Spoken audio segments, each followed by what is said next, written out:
Happy Easter, everybody! And that comes from your Brunch Busters. I'm one half of that team. I am Bobby Munson, and the man beside me, Chris Parrish. Happy Easter, buddy. How you doing? Happy Easter. I'm doing excellent. Excellent. Right now. Love the fun work, my man. Love the fun work. Dad jokes are hilarious. You know who my favorite person is around Easter? Who's that? It's the egg Hunter Hearst Helmsley. I'm not even gonna try to top that. There's nothing you can top that with. That's just ace. All right, mic drop. We're out. That's a great show. No, I also like the Easter Bad Bunny. The Easter Bad Bunny. You didn't get any sleep last night at all, did you? Just working on these puns, ready for the show. No, my freaking dog kept me up. We've been over this.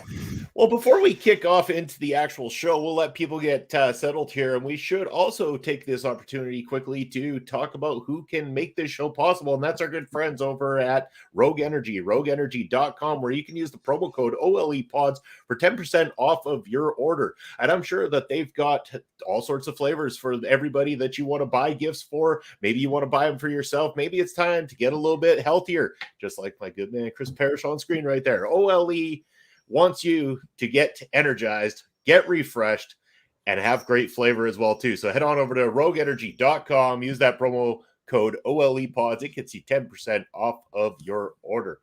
And people are hopefully starting to get a little bit settled in now. But if you are and you ever want to reach out to us here at our local establishment, you're going to check out that ticker down below. We are all over the place, whether it's YouTube, whether it's Twitch. Likes, follows, and subscribes are welcome all over social media, from Instagram, TikTok, Facebook, Twitter. We are all over the place and always dropping brand new content all the time. And some of that content even exclusive to the social media channels as well. So again, get yourself familiarized with all the OLE opportunities out there and reach out to us anytime you got something to say. No, Bobby, I gotta ask. You asked me about my Easter. Yeah. I'm gonna ask, how's your Easter been, and what's your favorite part about the Easter holidays? Well, to be honest, we don't do a whole lot of Easter related stuff. The wife and I, we take it a little bit easy around Easter time, just hang out around home. Other than yesterday, we actually decided to have a little bit of fun yesterday instead. We, on our Saturday, decided to go for a couples massage, and then we went on over to the theater to find ourselves watching the Super Mario Brothers movie this weekend. And what a lot of fun we had with that one. It was a good time. I'm sure there's going to be a lot of families out there today going to see that as part of their Easter trip or treat. Sorry. But yeah, it was a blast. What a fun movie. Great nostalgia. I was grinning ear to ear when I got home last night. You know, it was awesome. It's been a good weekend.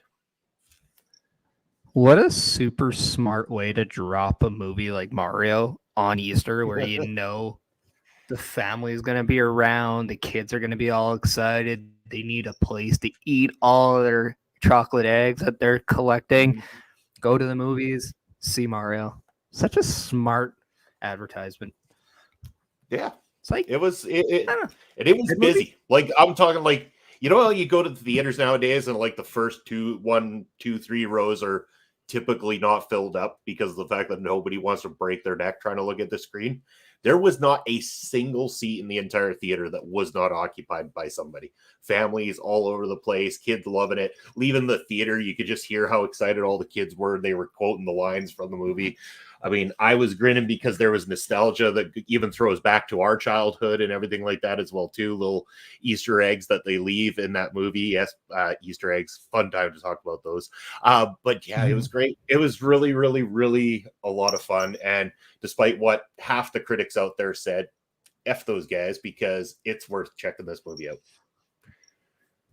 Good. No, it's definitely a movie I think I was definitely looking forward to. I don't know, it just seems like a fun movie, and who doesn't like a good little fun movie during the holidays? So yeah, we might as well Talk some wrestling. might as well. And since we're talking about eggs, they kind of hatch, I guess. Do. And you know what does also hatch? What's that? Factions. Ooh. First topic of the day is rumor on the street is that Damage Control could be getting hatched, in the words of a split, as Bailey could be potentially serviced for a singles run. And yeah, so it's either Damage Control takes a little bit of a hiatus, they find a new leader, or maybe they just, disband. But from what I'm understanding, the reports are that this was a Triple H decision, and the women were informed about this prior to WrestleMania. Yeah, well, I mean, taking a look at it, sorry, not sorry. I had a lot of high hopes for this faction when it was formed. I really, really enjoy the work of all three women in this faction. I thought this was going to do wonders for Io and Dakota, which, I mean, maybe you could make the argument that they wouldn't have been in the tag title picture. Otherwise, I beg to differ. I think that on their own merits, they could have been a tag title picture. I think this faction needed to be more dominant. If anything, this was a setback for Bailey, a major setback for Bailey upon her return. And it's done nothing to really benefit her in any way, shape, or form, or to put her back into that main event picture where she belongs. I think that this is the right move for right now, is to completely disband this faction, move on. Whether you keep Io and Dakota together, that's an argument to be made, because they can do great together. They could probably also do great separately as well, too. I think that both of them on their own merits can have good singles runs. And Bailey needs to be put back into a main event picture, because Bailey is a main event women's star. Yeah, no, I was thinking like back when Bianca and Bailey were having their feud and you had that last woman standing match, you thought that was the best time for Bailey to win the title, given the fact that she has a group behind her and that it was necessary. Like it was basically a 3-on-1.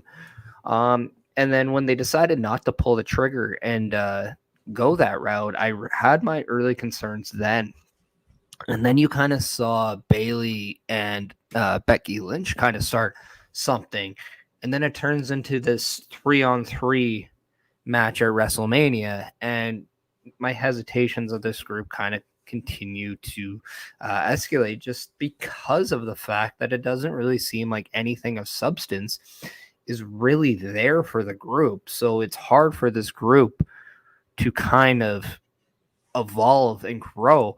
And Barry Monkey, which by the way, hello, happy Easter. Thank you for spending. Coming in saying, I think often they pick good wrestlers together without giving much thought as to why this is the case. Benefit none of them, been pointless. Yeah. The thing is, this was something Bailey had pitched to Triple H a while ago. And it's one where they got the green light right before SummerSlam, and Dakota Kai has actually been reported. Yeah, happy Easter. Buttons, man. It's our downfall. Yeah. It's our downfall. I wonder why. It's both of us. But yeah, Dakota Kai even said like just how quickly things went for her with SummerSlam. So if you have a chance, go and check that out. Really good interview. I think that was either with Ryan Satin or Ariel, one of those guys. They were interviewing everyone around WrestleMania. But yeah, I thought Dakota kind of actually stood to benefit the most so far out of Damage Control. While I agree, Bailey's kind of, I wouldn't say she digressed, but now she's in that dire need of, okay, you need something different. Yeah. And Turnbuckle Studios coming in saying, I think it'd help put a shine on Dakota and EO for a much needed showcase. Now is the time to allow them to try to fly free and show us what they can do. Yeah. Hey, Carl, want to talk about Chip Buddies? I mean, it is a holiday special. I mean, not lying, but I don't know, like I really wanted this group to succeed, and I thought it was just really unfortunate that it didn't. But any time that it had any momentum, in my opinion, they just kind of shot it down, whether it was a tag title with the swaps back and forth that they were having, especially with Asuka and Alexa at that point, which I thought that was pointless.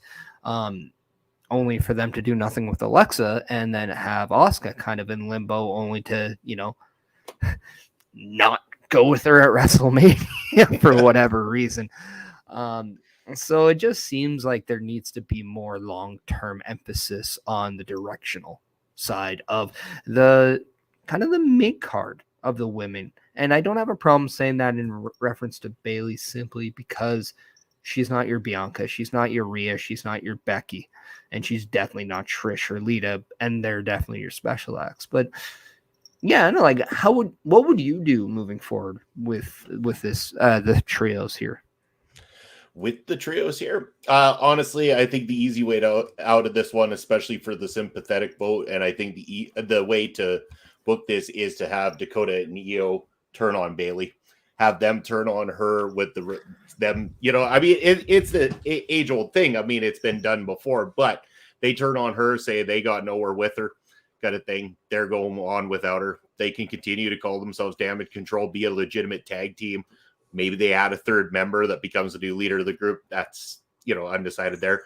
And then push Bailey as the babyface. She doesn't have to go back to being the huggable, everybody loves her with inflatable, wacky, wavy, inflatable arm waving tube man at the top of the ramp, any of that kind of stuff. But you could really have her come out. Yeah, there we go. You could have her come out as a legitimate babyface, somebody who goes out there, wants to put on a solid wrestling match and do right by the fans and go after all people that have caused problems or stuff like that. Anybody that's crossed her, give her the wins over EO, give her the wins over Dakota, start to rebuild her as a top babyface in that division. Because again, name status alone puts her into that picture, and there's a lot of things that you can still do with Bailey in a singles run.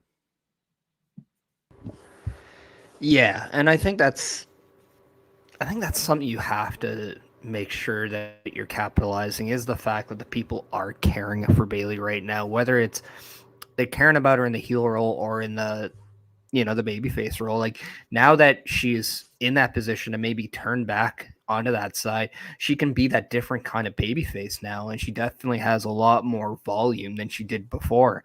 Whereas she was definitely typecasted when she was on the main roster, and then that heel turn really kind of helped elevate her to the point to, where damage control was a thing. And I would agree that Io and Dakota are now free to be on their own, whereas before they could have been lost in the shuffle because they were new. Now they have a purpose, and I do think Bayley deserves a lot of credit on that side. But and that really goes to what Carl was saying about putting a shine on Dakota and Io. Now that they're able to stand on their own, you can have that turn happen. It can be successful. Even them losing to Bayley in one-on-one matches isn't going to hurt either one of them, while still allowing them to go on and dominate as an established tag team. Yeah.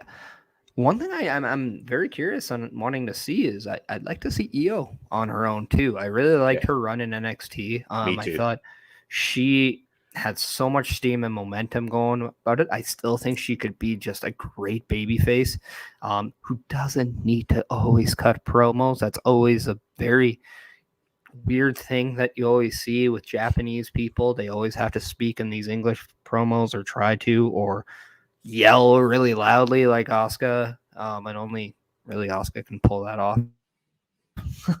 But no, just somehow clicked with the audience in a different way. Yeah, and you know what it is? She's exciting. She's got the right look for it. She's, different in a North American audience, so she stands out. She's got great wrestling on top of it. Great the in-ring work is there and everything too. So that's what makes her stand out like a sore thumb. And you're right that you can go in the direction of her having a good babyface run as well too. But I think that there is some longevity that needs to happen in order for that to happen. Maybe establish something with her and Dakota on their own first before maybe even pairing those two off. Because to me, Dakota is actually better in a heel role than she is in a babyface role for some reason. I buy more into her shtick as a heel as opposed to a babyface. Well, I think that's something to do with the way they stay on top of, modern events. And speaking of that, Raven was on an interview, and he's kind of stated something very similar. Nick Miller from Wrestling Inc. Has a story about how Raven is quoted saying wrestlers need to be more on top of modern day trends and the latest trends, because a lot of the bookers tend not to be. And this is why you see a lot of outdated kind of connection between bookers and the audiences, because they're not so worried about what's happening outside of the company, whereas the wrestlers are the ones who are, and it's their job to get over, and it's the booker's responsibility to kind of put them in place. Raven was even quoted saying, "I would have been a great booker back in my day because I was really on top of everything going on. Now I'm older and I would be terrible now." What do you think of this? Because I thought it was a very interesting story, something that we don't tend to cover a lot. But as people who have been fans for a while, I thought it's interesting because I've definitely have seen a shift in what's cool, what's not to, and what's not, just in life, but then, of course, in wrestling. And there's a lot to be said with this particular comment from Raven. Of course, like even I'd say the short period of time that I've been doing anything wrestling related at all, like there's been just a shift in how people consume their media, what, you need to be on top of in order to, get your name out there and do things kind of thing. And I'm talking about a promotions name, let alone like, an individual wrestler. Whether or not that's what makes a good booker, being on top of things, I don't know. Like there's a certain level of knowledge that it takes in order to be able to book a professional wrestling show regardless. And, maybe sometimes understanding your niche is what they need to do. And a lot of bookers do that extremely well. They understand we are a company that does this style of pro wrestling, or we do death match. We do, I believe it's called Joshi wrestling, or, like all these different styles of wrestling around the world. They're lucha libre and everything like that. Once they understand their niche, they don't necessarily need to understand the trends of the world to understand their individual niche. So they can be relevant as a booker in that sense without, falling into what Raven is saying completely. But I do understand and respect where he's coming from, that, depending on what you're looking to do and everything like that, there could be a little bit of a disconnect, from what you're out there as a wrestler doing, because you're young, you're keeping on top of, what's up and up. And tendency is that most bookers out there are not currently active wrestlers. They're typically guys who have been in the business a long time and were brought up a certain way, did things a certain way, and they see it completely different to how a younger, more modern audience might be seeing it. Yeah, Barry Monkey coming in saying, looking at the most fans at events, they hardly look on top of the latest trends. Yeah, well, it's true, and I can even just say this from my own personal experience, is that I'm 37, right? Like my last match, I was 36, and then I'm seeing 9-10-year-olds, and not saying that I can't learn to relate to them, but it's also a different. Like, I just can't say, I can't just strike up a conversation at intermission about Paw Patrol with a 9-year-old. Like, it's just out of my comfort zone and out of my, I know, right?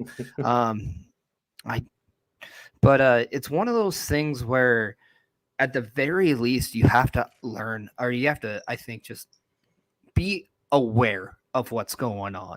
Not so much know every little detail, but at least be aware of it. And I think if you're at least aware of it, you have that easier connection ability with the audience, because again, one of the cool things about wrestling fans is that wrestling isn't the only thing they love. It's just what brought them to your show that night. They're very passionate about it, and they will definitely let you know, but they also have other interests. And if you can somehow mesh those two interests, you become like best friends, right? I mean, just look last week. I mean, Lauren and I became best friends because we're Saints fans. Yeah, it's true. It's true. So, and by the way, hoping a speedy recovery there for Lauren. It sounds like her surgery went well and everything like that. And hopefully everybody enjoyed having her on the show, because I'm sure it won't be the last time that you see Lauren Goodnight here on the program. Yeah, so if you guys are on the social medias and you do follow Lauren Goodnight, make sure you send her some praise and some well wishes, as she just got done with her surgery. But yeah, no, very interesting, because I remember like Raven was a guy I loved watching in WCW because he reminded me of Nirvana. He had that grunge look, and I really liked that. I remember the same thing. In fact, that's why I loved Sting so much, because I had seen the Crow movie, loved it, and now I'm seeing the Crow in wrestling kicking some ass. So it definitely does have a place in wrestling, and it's something I think a lot of people can be aware. And you never know, that crow face gimmick for Sting seemed to do okay for him. Oh, see, and here all this time I thought you were a fan of Sting because you liked watching, bleach blonde guys that wear makeup down at the beach kind of thing. So, I mean, underneath this hoodie, and this week I actually have a Cookie Monster hat. Ooh, step up from the Hamburglar hat. I was actually washing it, so that's why. But I thought I thought you get a new coat accessory for it. Right. I mean, who knows? Who knows? But yeah, no, it's I mean, under all this, I mean, it's just definitely a surfer pod, though. I mean, 100%. Well, of course. I mean, but even then, like, it's one of those things where it's hard enough to connect with the audience as it is. It's even harder struggling to find what works. So when you're fortunate enough to find what works, regardless if even if you're a fan of what you're doing or not, if that's something that can get you ahead, it's worth looking into. And trust me, the more you actually commit to it, the more fun you will have, because it's a lot of fun to finally connect with that audience. That's probably one of the best and most satisfying parts about being a performer in pro wrestling. Yeah, for sure it is. And, going back a minute to what Raven was saying about the wrestlers staying on top of trends, that's great and all. But again, they also got to realize that, you're taking a booking and stuff like that, you've got to understand that you're not necessarily going to bring in your most trendy thing to a booker and that they're going to go along with it every time. They have a certain way that they're doing stuff and everything like that. And if you don't like it, then that's okay to not accept choosing to go to that booking if you feel that it's going to be a detriment to what you feel is right for yourself and everything like that. So you kind of gotta make a decision about what your trajectory is and stuff like that and decide from there. Yeah, and I think it's safe to say it could also work really badly for you, depending on what the trend is, because this world has a lot of weird trends. I don't know if like you wanted like back in the day, just like, and coming down the aisle is the man who eats nothing but Tide Pods. It's Billy. And he's just like a little kid with like that. I don't know. I could just imagine. Oh, it's a Tide Pod killer. Yeah. The Tide Pod killer. He's just tossing out like Tide Pods to everyone. The worst heel in the world, handing them out to all the children in the audience. You'd have kids just like he's not even promoting clean laundry. What a heel. Didn't your parents always tell you to wash your mouth out with soap? Yeah. Well, now you can eat a Tide Pod. Happy Easter. Yeah. Warning, kids. If you're watching this, do not mix your Easter eggs with Tide Pods. They will not be consumed the same way. Trust me. Yes, always eat the Easter eggs first. But, I mean, I think going to one guy who's not hunting for a new job, that is Ed Fry's favorite professional wrestler, Jay White. I heard that. Oh, sorry. I was just kidding. Yeah, and I heard that Ed Fries went all elite with his fandom this week after seeing that announcement too. Oh, I think he signed up for the Honor Club and all that. Like it's insane. But Barry Monkey said WWE just went sod. Who's popular on YouTube? Get them in. Sod it. And Carl's like hashtag King Switch forever. Yeah. WWE's going after YouTubers and AEW's going after people who could probably use a little bit of guidance, which they're not necessarily going to get in AEW. Not knocking AEW. There's a lot of good things over there, but I just feel like, especially at the point Jay White's in right now, he needs a little bit more guidance more than he needs to be hanging out with his Bullet Club buddies. Yeah, see, I can understand it. Like, I can understand why people choose AEW right now, especially with the state of WWE not knowing, is Triple H in control, is Vince in control, and all that stuff. And rumor had it that there's a roster hiring freeze right now with WWE, and this could have played a part into not so much hiring Jay White, but more the contract negotiations and whether or not they continued past a certain stage. Because from what I understand, I don't want to kind of leak out the sources because I don't want to, it may not be accurate because we're not a part of this, but supposedly those contract negotiations didn't go very far anyway to begin with. It was just more of like, hey, are you more or less like, hey, would you be interested? Yeah. Okay. And then we'll get back to you. Barry Monkey says, I agree. I'm sure there's a lot of good stuff in AEW, and one day I might find some of the wrestlers are good in other companies. Yeah, like, see, now if AEW decides to do a reset on kind of what they're doing, I can get behind some of this because I think they have a lot of pieces in play to kind of be a true alternative product. And I want to emphasize the word alternative. Like they promised originally. Yeah, but if you're just going to have this guy from WWE, that guy from WWE, and then we got Christian, and then we also have Big Show, and then we also have everyone from the Attitude Era. And Sky Blue. Yeah. I mean, that's a step in the alternative direction. It is. That actually is an alternative. But, yeah, no, like I don't hate this because I do think there's an opportunity there for Jay White to do something. I do think him against certain guys is interesting. I just always feel that WWE is a higher platform and can make you go from a mid-level sensation to a legit superstar overnight because of the machine that they do have. Is that me being a little bit of a homer? Maybe. Just maybe. But at the same time, I don't think I'm foolish when I look at a company that just got sold for $9.3 billion. $billion. Yeah, with a B. So I don't know. I do hope he does well. Like I'm not. Me too. Like I'm not actually unhappy that he didn't get signed by WWE because you kind of look at it. It's probably the smart move for him because I don't think, not that AEW needed more people, but WWE definitely doesn't.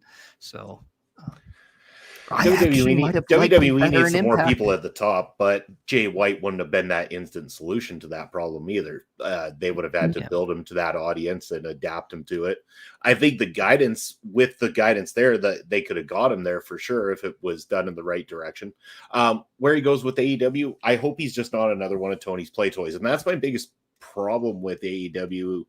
Outside of some of the crazy booking that isn't my cup of tea. And I stress it's not my cup of tea because I know there's a lot of fans out there. But my biggest gripe is it seems like they bring these people in who could easily be top quality people, but it's like as if Tony Khan is a kid who gets action figures and plays with them, like plays the crap out of one particular action figure for like 2 to 3 weeks, just like the Steve Blackman action figure in Chris Parrish's box that's just right there and ready to go. He plays with him for like 2 to 3 weeks, and then all of a sudden it's like, nope, I've got a new play toy, and he moves on to the next thing.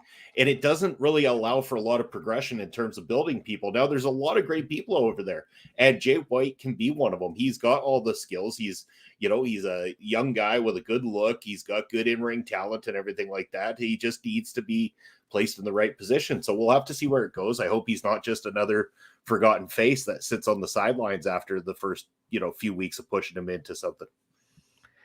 I just want him and Tony Nese to do something on screen so people finally see what I've been saying for years, and that is they're the same freaking person.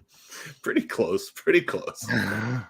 I mean, legitimately, I want to see Jay White take on people like your Danielsons and stuff like that, because I know the kind of quality of match that a guy like Danielson can give to somebody like Jay White and really help to put him over. Yeah, like I'm not gonna lie and say I care a lot about the Bullet Club stuff. I don't. But if him and Juice Robertson right now can somehow make a niche for themselves and go somewhere, I actually wouldn't mind that, because they are two fresh faces in American wrestling, right? They are newer people. Yes, we know Juice Robertson for a while, but he's been, like he had his little thing in NXT at the beginning, and then he went to Japan. Beaster 69, happy Easter. Happy How Easter, you buddy. doing, man? Just talking a little bit of Jay White, Ed Fry's favorite wrestler about all the time. Best of the Bullet Club is an Impact anyway. I mean, yeah, because they're two of the current and kind of new stars, and I think that's kind of the thing is anybody who is a fan of the Bullet Club have seen some of these guys for a while now, but it was over in Japan. So now that they come to the States, they try to kind of like, oh yeah, we're new again, and you're like, well, not really. So I don't know, like, but it would be cool if they were a tag team or they did stuff together and they at least had their own little faction. And maybe they create a new faction in AEW, because there was a scene where Renee was trying to ask Jay White if he was still the leader of the Bullet Club, and he just walked back and closed the door, and that was it. So I thought it was at least interesting. So at least they're playing that. There's more to the story. I'm just not telling you right now. There we go. We could you could start a whole new faction called the Switchblade Symphony. Writes itself. But yeah, I don't know. I hope he does well. I really Me do. too. I do. I never wish ill will on 99% of wrestling. No, and the thing is as long as the booking's fine and he just propels himself, I think that was a smart move. I just think people really get to push back about the unknown of why they sign sometimes. And really, I don't know. But at the same time, it sounds like WWE didn't really push the negotiations as far. So I can't blame Jay White for not choosing WWE if they didn't show any real concerned interest. So he's got to do what's right for him. 100%. And I totally believe that. And speaking of somebody that was trying to do what's best for them, we could say, finally, The Rock has come to ECW. That'd be nuts. What's this all about? Yeah, no, Tommy Dreamer was co-hosting Busted Open Radio with Dave LaGreca. Busted Open? Busted Open Radio. They were there long before us, so it's not like they copied us. Oh, come on. And next you're going to tell me that the Bullet Club didn't steal Turnbuckle Talk's logo. I was in a group that totally ripped off Bullet Club. I mean, have you tried to invent something really in wrestling? Maybe. It's not that easy. Nah. I finally can make myself in the video game and use a move that I thought I created 12 years ago because Riddick Moss stole it. So satisfying. But anyway, Tommy Dreamer shares a story that Paul Heyman, as he was the general manager to the ECW brand, was trying to recruit The Rock to become a part of ECW as he was in limbo with Vince McMahon. Clearly borrowed. Okay. That's fair. That's fair. Ecto Guy coming in. By the way, Ecto Guy, happy Easter and thank you for joining. How you doing? Coming in saying, what indie stable hasn't copied Bullet Club? But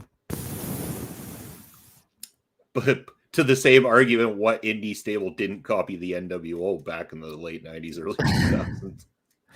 What do you mean? I just came up with this new gesture, man. It's too sweet. You hear about it? It's for life, bro. But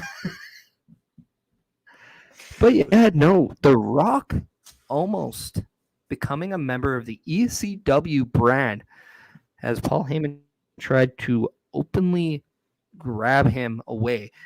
And even though Vince wasn't doing much with him over on the Raw or SmackDown side, still just wouldn't give him up. He did not want The Rock to not be a WWE guy, as he just didn't want Paul Heyman to outshine him, I guess. But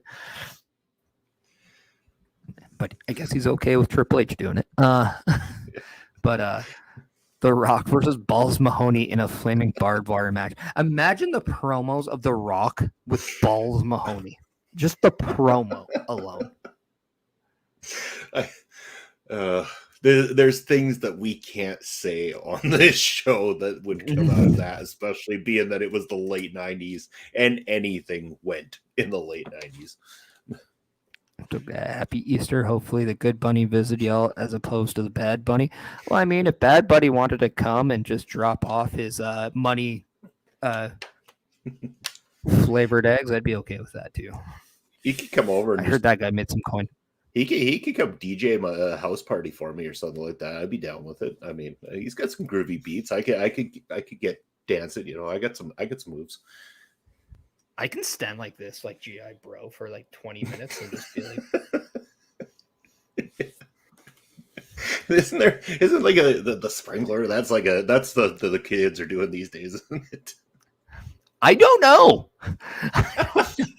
This goes back to our earlier trend. I don't know, man. Is this still a thing?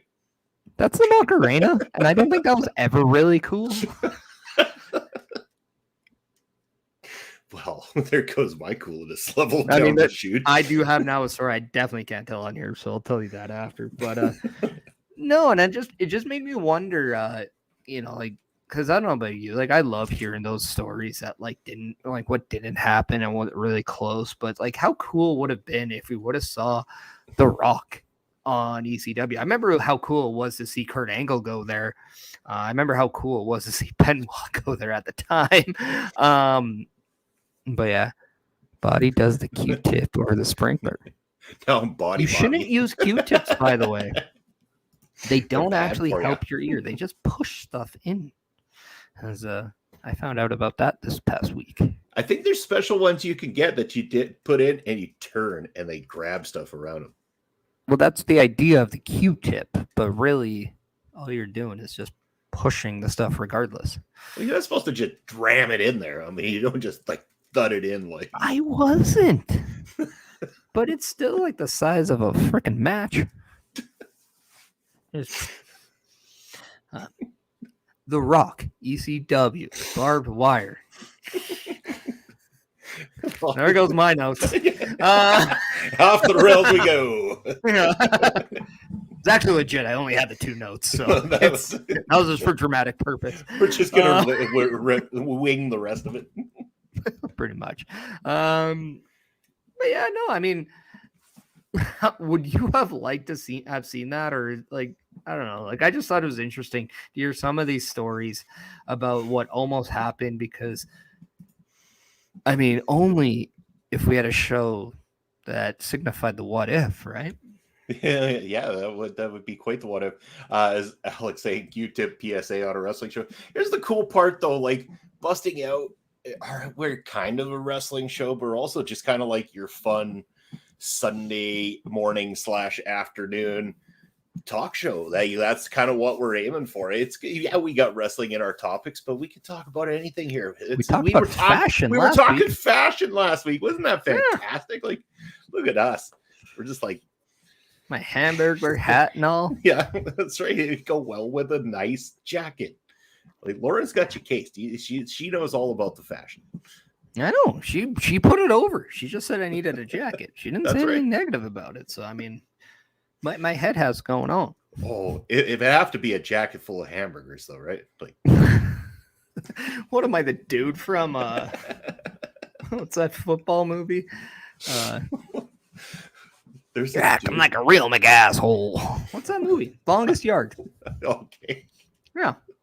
Terry Crews. Yeah. Oh, yeah, that was funny. Cheeseburger Eddie, I think it was. That's true. Yeah. Fantastic. Okay, going back on the rails. What were we talking about? The Rock or something like that? We were. That is long gone now. Okay. I think that's long gone. You're out of there, Rocky. Nobody gave a shit about the Rock to ECW, apparently. We talked about hamburglers and Q-tips and all that. Rock, grab your ECW, wrap that son of a bitch up, and stick it straight up here. Okay, next topic, please. Yeah, we had a Rock. We saw this paper, and then it got cut by the Switchblade topic, and then now we're moving on. Zach Doak coming and saying, I wouldn't know. Haven't been on any talk shows in a while. Beginning to wonder if I should change that. You should. You should. Why not?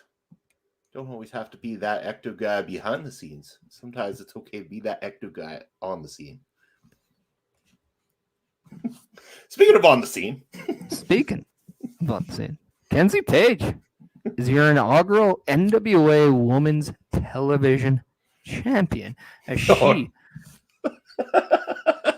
I'm sorry. Bastard, you couldn't have picked a worse damn time to try to tell this joke on the channel. God damn it, man.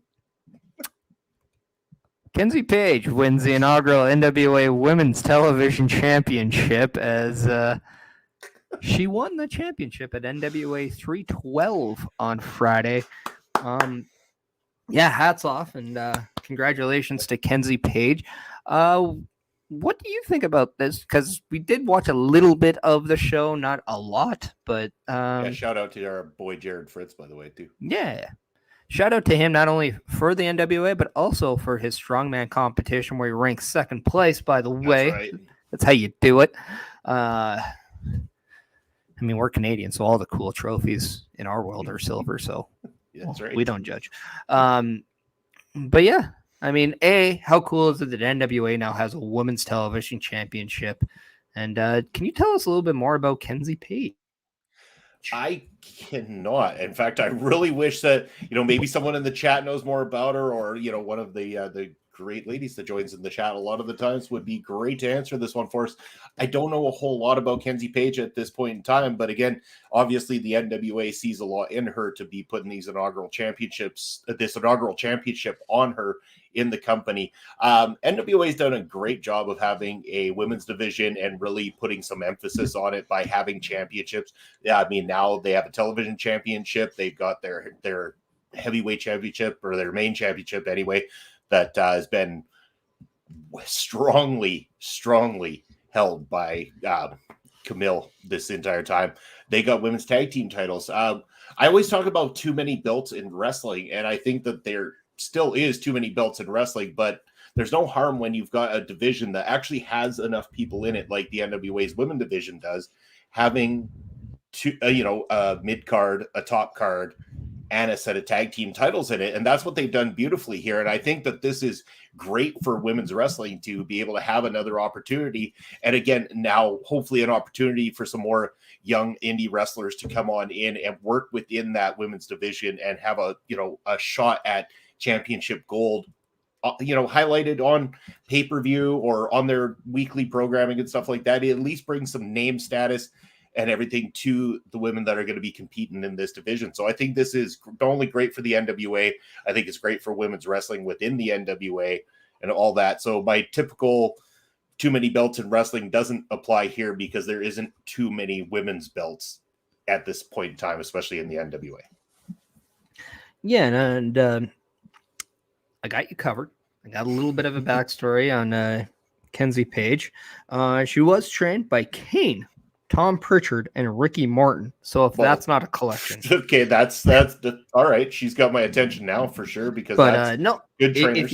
If you want a female for the future, she is 21 years old. Damn. So okay, load. Yeah. Of future potential ahead. She got her start in her father's wrestling promotion, Crossfire Wrestling, in Tennessee, and made her TV debut in May of 2020 on AEW Dynamite, losing to Nyla Rose. She then appeared in the NWA in 2021, and she is a part of Pretty Empowered, the tag team there. So I believe it's her and Ella Envy that make up the tag Pretty Empowered. So yeah, just a little short little bit. She was tag team champions with Ella Envy. So yeah, this is her third championship with the NWA. She was I believe as it says on here, but it's Wikipedia, so they might be wrong.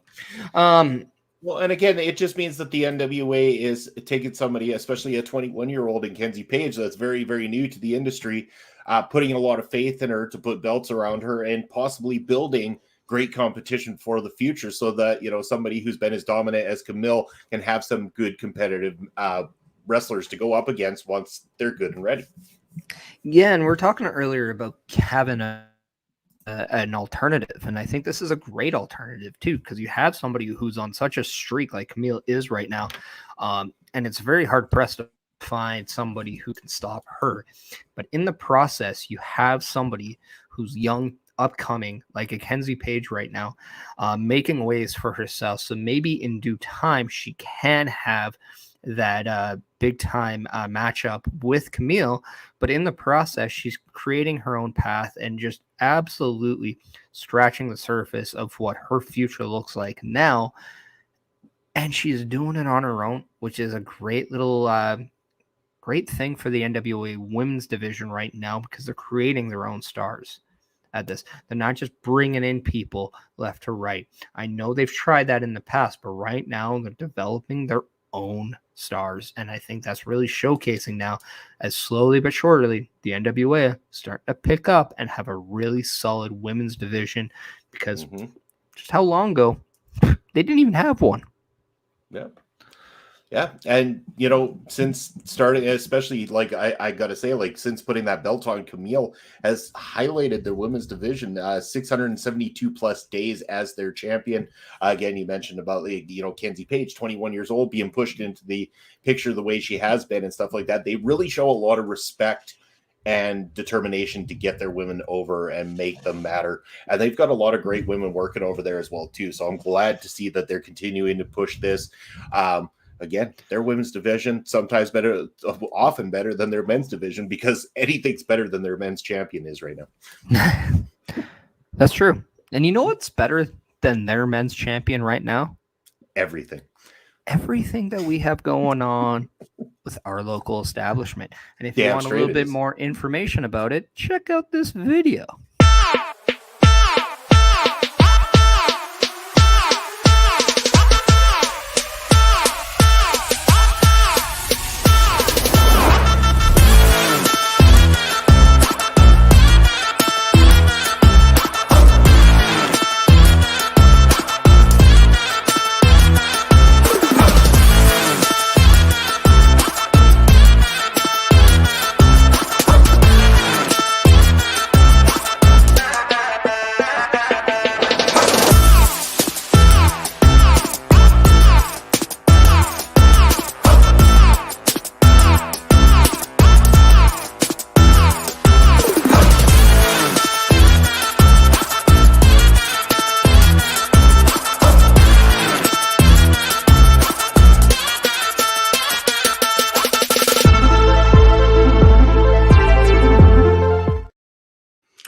Yeah, that's awesome. And you know what? Just to let everybody know, we have content coming out almost daily, a lot of the times daily on our YouTube channel. So make sure that you give us a subscribe over on YouTube. We are very close to breaking the first 100 subscribers, which they say is the hardest. And from there, we can only go up with your help and support. We can continue to grow that channel. We've done a great job of doing that here on Twitch, and we continue to love and support everything on Twitch as well, too. So make sure that you're following along here on Twitch wherever you can and all over the socials, because like I said, some of the content for OLE is exclusive to social media, including Mel Balls Mix that just dropped on Friday. Friday, the Mel Balls Mix that hit TikTok and Instagram and should be coming out shortly as a YouTube short as well. So check that out. We got a lot of great YouTube shorts going on that do really well for us. So continue to show us that love and support. And thank you to everybody who's made OLE what it has been over the first 6 months. Yeah, for sure. And currently we are at 98 subscribers on our YouTube. So if by chance you are not subscribed yet, please, if you can do so, we'd love to be able to announce on this show today that we have reached 100. Just maybe you'll get a certain breaking news graphics. Well, who knows? But we definitely appreciate everyone who has taken the time out of their Easter today and out of their time in the last 5 months to show us the love and support. We very much appreciate it. But now it's time to shake things up. Time to shake it up? Yeah. Well, so I hear, because Triple H on SmackDown announced that there is going to be a draft in 2 weeks. And this time, everyone is eligible. And this draft is showcasing, are going to make sure that it's going to change the game. I kind of messed up on that last part. But yeah, it makes me believe with everything we've seen lately now. And trust me, when it comes to the WWE, I think anything is truly on the table at this point. I don't think anything is off limits because, well, prove me wrong on that comment. It's time to change the game. So when were people protected before? Like, I mean, I haven't ever followed the drafts close enough in WWE to really know, but I always thought that technically everybody was eligible, but the only ones they ever really seem to announce are the ones that they think are going to draw some attention that they're looking to push and make a big deal out of. Maybe you can fill me in more. I'm sure you've paid a little bit closer attention to it than I have, but I'm just curious, how does this announcement differ from previous drafts? Well, as we all know, I do like drafts. I mean, I was only in 16 fantasy football leagues last year because I just like drafts. Yeah, that was way too much. I did win 7 of them though, so nice. Nice. They were all the free ones though, so that was awesome. You lost on all the ones you had to pay for. I got my money back on a few. I didn't do terrible. I actually made a profit in fantasy this year, so not too shabby. Okay. But when I hear everyone is eligible, I look at it in 3 ways. I see that every contracted superstar, announcer, everything like that is available. Like nobody is protected, right? So whether you're an announcer, whether you're an on-screen performer, whether you're like a general manager or like an Adam Pearce kind of a deal, I think you can be moved anywhere and you can be permanently selected to go somewhere. I don't think a champion is protected this time around, which I think is very interesting, because who's to say which one's going to be there? Is NXT open to this? That is what I'm hearing. And that is why I hear everyone is eligible. It's every contracted superstar. I'm wondering if that guy, the Gable Stevenson's going to get drafted to Raw again and not compete. That'd be interesting. That guy's going to work for every brand before ever fucking touching a ring. Yeah, I know. But apparently he just wants to wrestle, as his social media will say. But yeah, no, and I think it's interesting because I think when he says he's going to change the game, I think definitely we're going to see some fresh looks. We're going to see some fresh faces.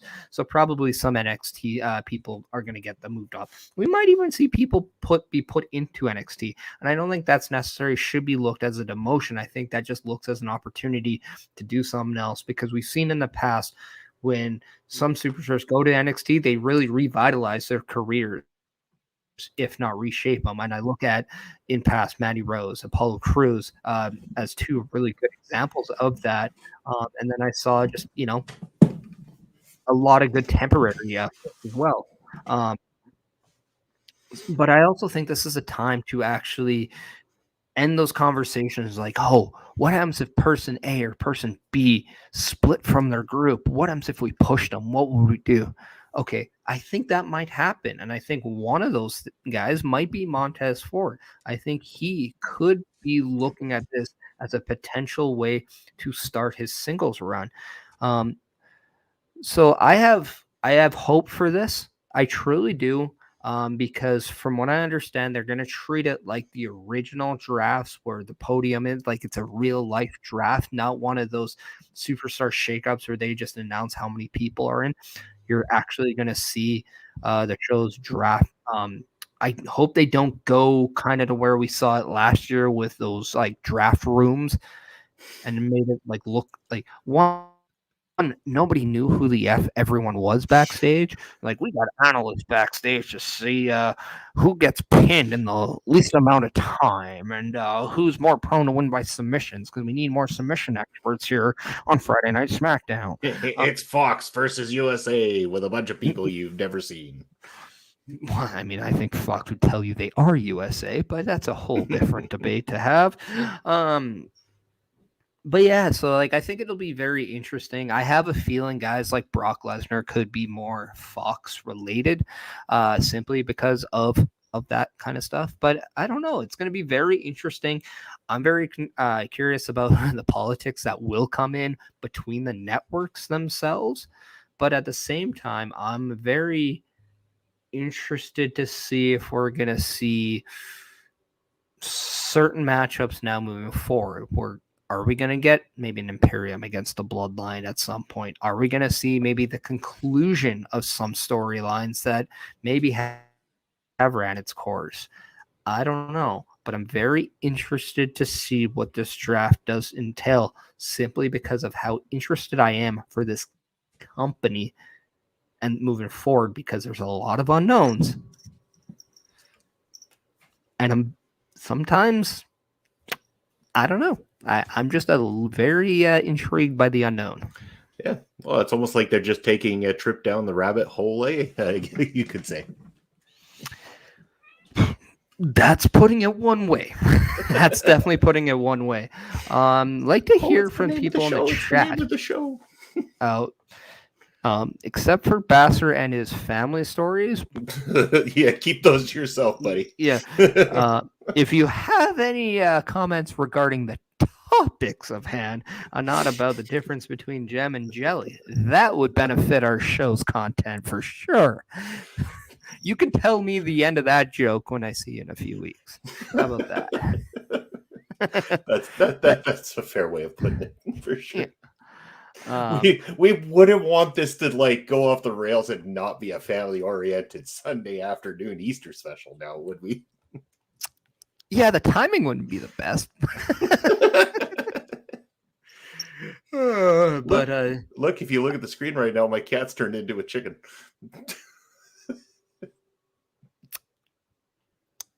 One thing I'm curious about this draft is that we've heard about this hiring freeze and whatnot, and I'm wondering if that's necessarily just a ploy to have people not expect WWE to hire people, only to see them debut in the draft. And that's another thing. I'm really any of those weird scenarios that I just think about, I think could actually happen, because if Endeavor's like, we want something different, they're like, oh, okay.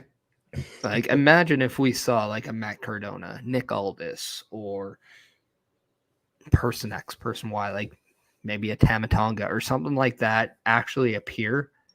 That would be pretty substantial, I think. But at the same time, I'm more worried about how the internal aspect of it's going to happen. And if long-term wise, do they actually stay with the rosters the way they are? Or are we going to see that movement that is so regular with WWE in these rosters?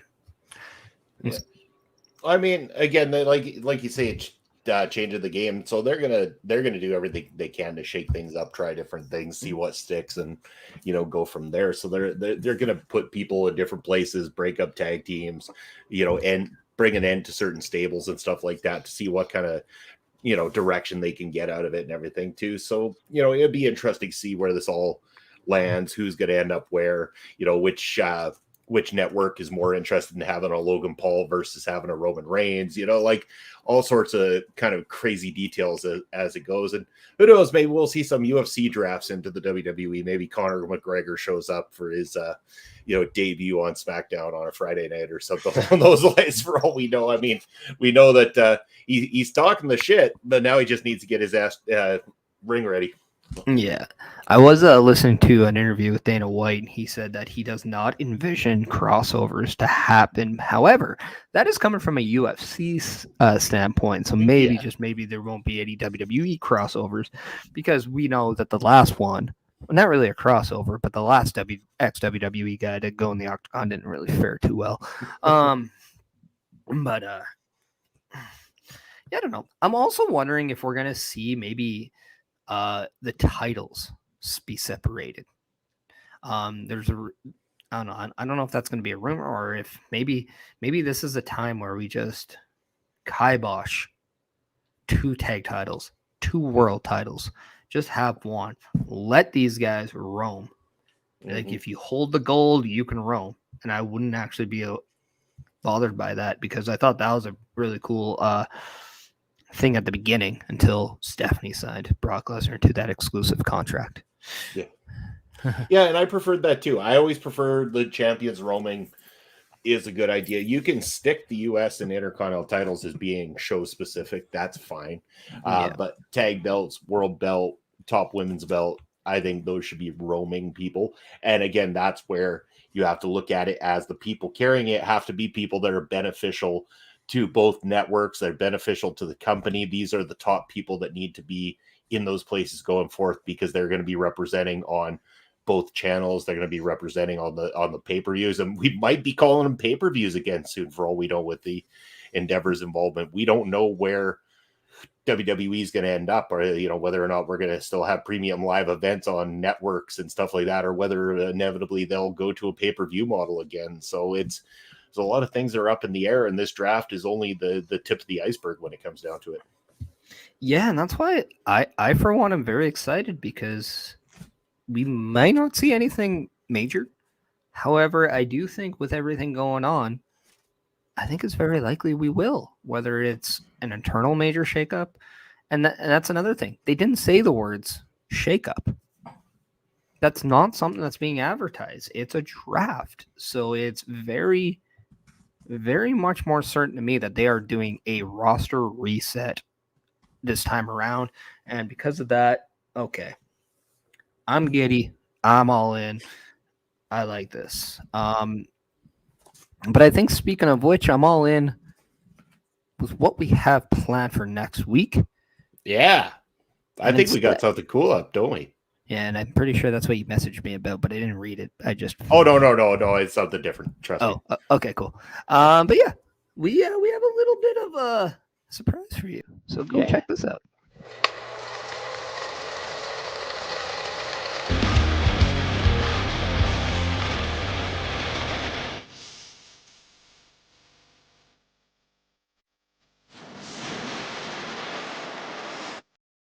He's back.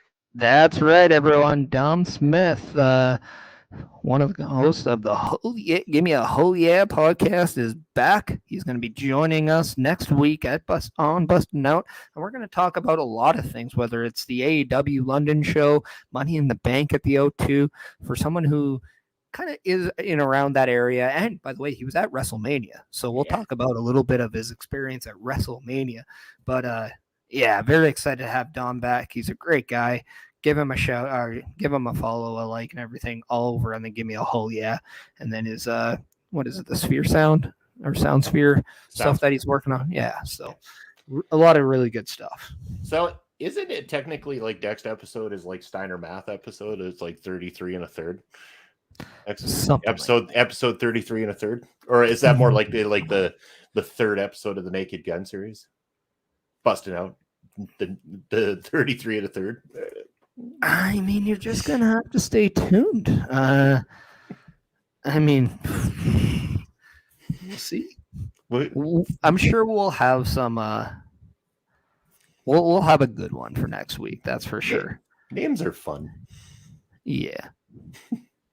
But yeah, Bobby. Is there really anything else you want to talk about, or not really? Again, I think at this point in time, just judging by it, we had a great bunch of viewers and stuff here today, but I'm pretty sure that everybody's looking to get on with festivities with their families and everything like that. And we don't want to keep everybody waiting too long. Everybody wants to get on with that Easter time. So I think it's probably about time that we consider bringing the show to a close, maybe doing our small little raid out. Hopefully everybody will stay tuned just long enough so that we can take care of that for you. And maybe just time to say some goodbyes here. All right. Is there anybody you're looking at for a raid right now, or let's just having a look at the old list here. Any names that you see possibly popping up there? Before we do that, I'll look at some options. Is you want to maybe let everybody know about where we can find you? Well, that I can definitely do because you've got the ticker there below. But you're going to be able to follow me if you check me out on Twitter, Real Bobby Munson, not that fake bastard. Instagram, it's Video Bros SK. Twitch, twitch.tv/Video Bro _Bobby Munson. Check me out on all those. You're going to be able to check me out this coming Thursday night with Papa Smokes. We're going to be bringing you another edition of Ring Respect Radio. Thank you for the great success you guys made last Thursday's stream. It's been fantastic. And again, next Sunday, of course, Dom Smith, myself, Chris Parrish, busting out. And every Saturday on YouTube, Prairie Pro Wrestling. Check out the commentary. I hear it's okay. Good stuff. And yeah, I'm going to decide to raid Dan Makes Games as he's playing some Marvel Snap right now.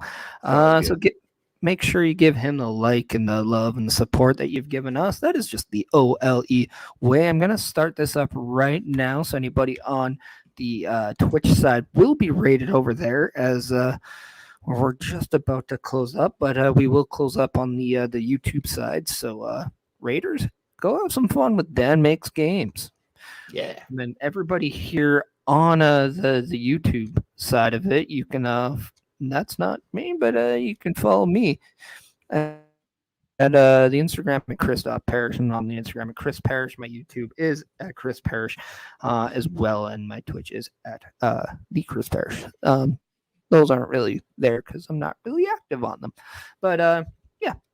No, but for that, I just want to say thank you for everyone for spending their Easter. Happy hunting in the chocolate egg department. And we will see you next week as we are with Dom Smith. Good day, everybody, and you have been